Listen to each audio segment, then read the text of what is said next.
আজ বানালাম পাবদা মাছের সর্ষে পোস্ত। তো চলুন প্রথমেই আমরা দেখে নিই কী কী মশলা অ্যাড করছি এবং কিভাবে আমরা রেসিপিটা বানাচ্ছি। প্রথমেই মশলাটা বলে দিই। এখানে রান্নাটার মধ্যে আমি কী কী মশলা অ্যাড করছি সেটা একবার বলে দিই। কালো সর্ষে, সাদা সর্ষে, অল্প একটু পোস্ত, শুকনো লঙ্কা আর কাঁচা লঙ্কা আমি এখানে নিয়ে নিয়েছি এবং ভালো করে পেস্ট করে রান্নার মধ্যে দিয়ে দেবো। মাছের মধ্যে নুন, হলুদ, সর্ষের তেল মাখিয়ে রাখলাম। কড়াইটা গরম করতে বসিয়ে দিলাম। এই যে গরম কড়াইয়ের মধ্যে তেল দিয়ে তেলটাকে ভালো করে গরম করে নিয়ে এর মধ্যে আমি মাছগুলো দিয়ে দিচ্ছি। মাছগুলো দেওয়ার পর ওই পিঠটাও হালকা করে ভেজে নেব আর আস্তে আস্তে সব মাছগুলোই এভাবে হালকা করে আমরা ভেজে তুলে নেব।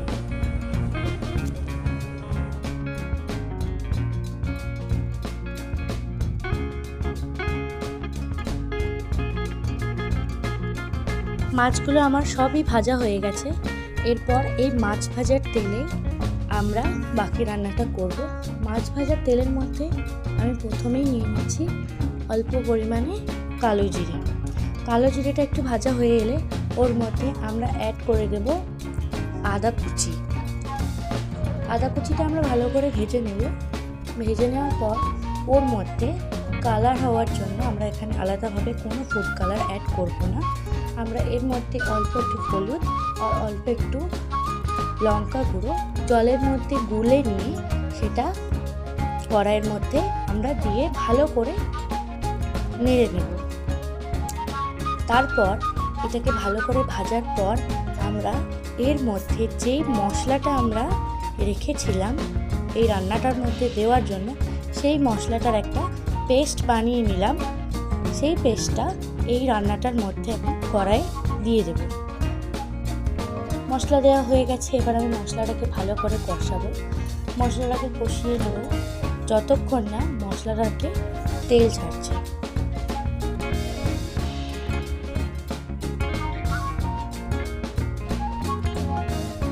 মশলাটাকে ভালো করে নাড়তে হবে, কারণ তলায় ধরে যেতে পারে কড়াইয়ের মধ্যে মশলাটাকে আমাদেরকে ভালো করে আস্তে আস্তে নাড়িয়ে নিতে হবে।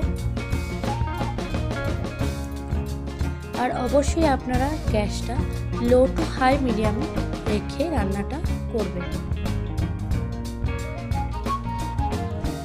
এই যে মশলাটাকে ভালো করে কষিয়ে নিচ্ছি।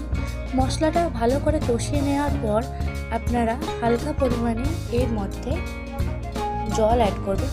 আপনারা জল গরম ইউজ করতে পারেন, কিন্তু আমি এর মধ্যে কোনো রকমভাবে জল গরম ইউজ করিনি। আমি ঠান্ডা জলেই নর্মাল জলই এর মধ্যে ইউজ করেছি। আপনারা চাইলে এর মধ্যে গরম জল অ্যাড করতে পারেন, তাতে কি হয় খাবারের টেস্টটা বাড়ে। আমি কড়াই পরিমাণ মতো জল দিয়ে দিলাম। আচ্ছা, এখানে বলে রাখি আপনাদের মাছের পরিমাণ বেশি হলে আপনারা এখানে কাজু বাদাম বাটাও ইউজ করতে পারেন। সব সময় তো পোস্ত দেওয়া বেশি সম্ভব হয় না। জলটা ফুটে গেছে। এর মধ্যে আমি নুন আর চিনি অ্যাড করে দিয়েছি। আপনারাও পরিমাণ মতো নুন আর চিনি অ্যাড করে দেবেন। আমি ভাজা মাছগুলো এর মধ্যে অ্যাড করে দিলাম। এবার 7 থেকে 8 মিনিট আমি ভালো করে মাছটাকে ফুটিয়ে নেব। অবশ্যই আপনারা গ্যাসটাকে লো টু হাই মিডিয়ামে রেখে দেবেন এবং 7 থেকে 8 মিনিট ভালো করে ফুটিয়ে নিলেই আমাদের আজকের রেসিপি সর্ষে পোস্ত পাবদা একেবারে রেডি হয়ে যাবে। এবং 7 থেকে 8 মিনিট ফুটিয়ে নিয়ে আমি গ্যাসটা বন্ধ করে দেব। দেখুন আজকের রেসিপি একদম রেডি।